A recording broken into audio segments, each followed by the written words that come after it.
이어서 장의위원회 공동위원장인 한명숙 전 국무총리가 조사를 낭독하겠습니다.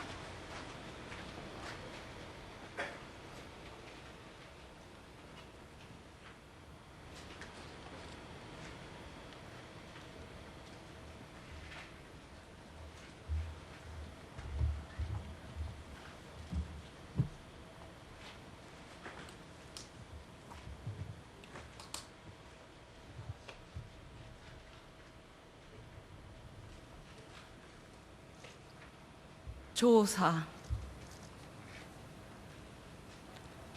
노무현 대통령님, 대통령님은 지금 어디 계십니까? 얼마나 긴 고뇌의 밤을 보내셨습니까? 얼마나 힘이 드셨으면 자전거 뒤에 태우고 봉하의 논두렁을 달리셨던 그 어여쁜 손녀들을 두고 홀로 떠나셨습니까? 대통령님, 얼마나 외로우셨습니까? 떠하는 시대의 고역이 얼마나 고통스러웠으면 새벽빛 선연한 그 외로운 길 홀로 가셨습니까? 유난히 푸르던 5월의 그날, 원칙과 상식, 개혁과 통합의 한 길을 달려온 님이 가시던 날, 우리들의 갈망도 갈 길을 잃었습니다. 서러운 통곡과 목매인 절규만이 남았습니다. 어린 시절 대통령님은 봉화산에서 꿈을 키우셨습니다. 떨쳐내지 않으면 숨이 막힐 듯한 가난을 딛고 남다른 집념과 총명한 지혜로 불가능할 것 같던 꿈을 이루어내셨습니다. 님은 꿈을 이루기 위해 좌절과 시련을 온몸으로 사랑했습니다. 어려울수록 더욱 힘차게 세상에 도전했고, 꿈을 이룰 때마다 더욱 큰 겸손으로 세상을 만났습니다. 한없이 여린 마음씨와 차돌 같은 양심이 혹독한 강압의 시대의 인권 변호사로 이끌었습니다. 불의에 대한 분노와 정의를 향한 열정은 6월 항쟁의 민주투사로 만들었습니다. 그렇게 삶을 살아온 님에게 청문회 스타라는 명예는 어쩌면 시대의 운명이었습니다. 이유이 있습니다. 3당 합당을 홀로 반대하던 이 한마디, 거기에 원칙과 상식의 정치가 있었고 개혁과 통합의 정치는 시작되었습니다. 원칙과 상식을 지킨 대가는 가혹했습니다. 거듭된 낙선으로 풍찬 노숙의 야인 신세였지만 님은 한순간도 편한 길, 쉬운 길을 가지 않았습니다. 노사모, 그리고 희망돼지 저금통, 그것은 분명 바보 노무현이 만들어낸 정치혁명이었습니다.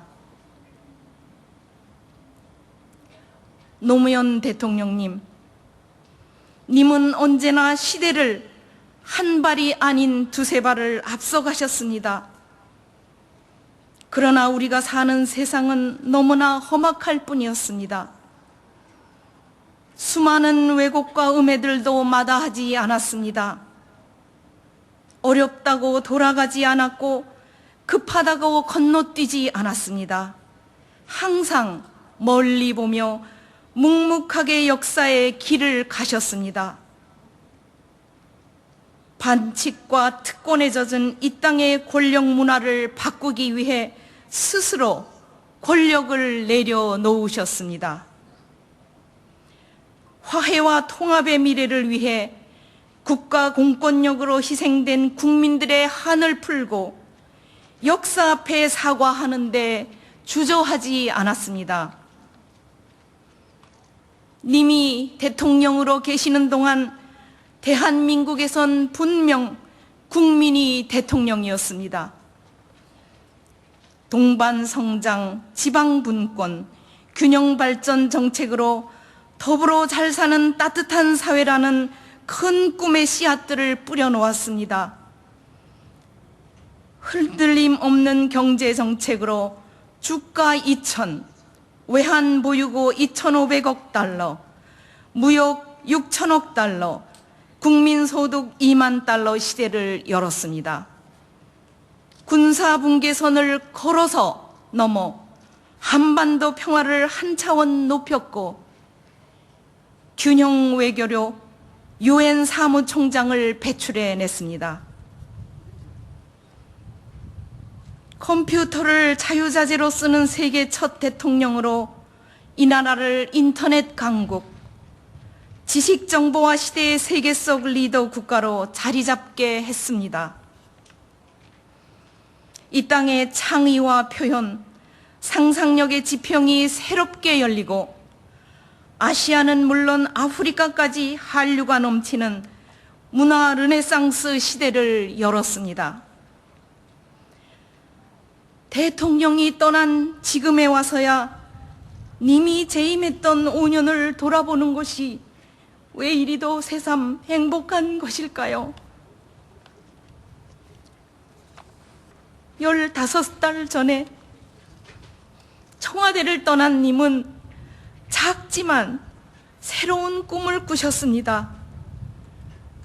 고향으로 돌아와 잘 사는 농촌 사회를 만드는 한 사람의 농민, 진보의 미래를 개척하는 깨어있는 한 사람의 시민이 되겠다는 소중한 소망이었습니다. 엄마 아빠 손을 잡고 봉하마을을 찾는 아이들의 초롱한 눈을 보며 아이들의 미래를 위해 무엇을 할 수 있을까 고뇌하고 또 고뇌했습니다. 그러나 모진 세월과 험한 시절은 그 작고 소박한 소망을 이룰 기회마저 허용치 않았습니다. 자신의 문제에 대해선 한없이 엄격하고 강인했지만 주변의 아픔에 대해선 속절없이 약했던 님. 여러분은 이제 저를 버리셔야 합니다는 글을 접하고서도 님을 지키지 못한 저희들의 무력감이 참으로 동탄스럽습니다. 대통령님, 지켜드리지 못해서 죄송합니다. 그래도 저희들은 꿈을 키우던 어린 시절의 자연인으로 돌아가겠다는 마지막 꿈만큼은 이루어질 것으로 생각했습니다. 그런데 어인일입니까? 세상에 이런 일이 있습니까? 잔인한 세상은 인간 노무현으로 살아갈 마지막 기회조차 빼앗고 말았습니다. 님은 남기신 마지막 글에서 책을 읽을 수도 글을 쓸 수도 없다고 하셨습니다. 최근 써놓으신 글에서 지금은 할 수 있는 일이 실패 이야기를 쓰는 것이 맞는 것 같다고 하셨습니다. 이 말씀이 남아있는 저희들을 더욱 슬프고 부끄럽게 만듭니다. 대통령님, 님은 실패하지 않았습니다. 대통령님 보이지 않습니까? 끊이지 않는 저 추모의 행렬을 보십시오. 수많은 사람들이 정성어린 마음을 대통령님께 바치고 있지 않습니까? 대통령님을 향해서 날리려고 들고 있는 노란 풍선을 보고 계십니까? 오열하며 슬퍼하고 있지 않습니까? 님에게 사랑을 고백하고 있지 않습니까? 님은 실패하지 않았습니다. 설령 님의 말씀처럼 실패라 하더라도 이제 걱정하지 마십시오. 이제 저희들이 님의 자취를 따라, 님의 꿈을 따라 우리 국민 모두가 손에 손을 잡고 대한민국의 꿈을 이루어내겠습니다. 그래서 님은 온 국민의 가슴 속에 영원히 살아있는 대통령이 될 것입니다. 대통령님, 생전에 그렇게 하셨던 것처럼 분열로 반목하고 있는 우리를 화해와 통합으로 이끄소서. 대결로 치닫고 있는 남북 간의 갈등을 평화로 이끌어 주소서. 그리고 우리의 민주주의를 다시 꽃피우게 해 주소서.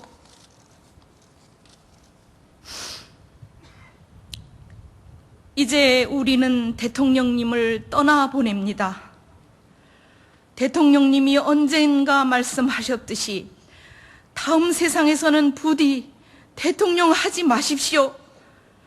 정치하지 마십시오. 또다시 바보 노무현으로 살지 마십시오. 그래서 다음 세상에서는 부디 더는 혼자 힘들어 하시는 일이 없기를, 더는 혼자 그 무거운 짐 안고 홀로 가시는 길이 없기를 빌고 또 빕니다. 노무현 대통령님, 님을 놓아드리는 것으로 저희들의 속죄를 대신하겠습니다. 이제 마지막 가시는 길, 이승에서의 모든 것을 잊으시고 저 높은 하늘로 훨훨 날아가십시오. 대통령님, 죄송합니다. 대통령님, 사랑합니다. 대통령님, 행복했습니다. 대통령님, 편안히 가십시오. 2009년 5월 29일 고 노무현 전 대통령 국민장 공동장의위원장 한명숙. 한명숙 전 국무총리가 비통한 마음으로 노무현 전 대통령님의 서거를 애도하는 조사를 낭독했습니다.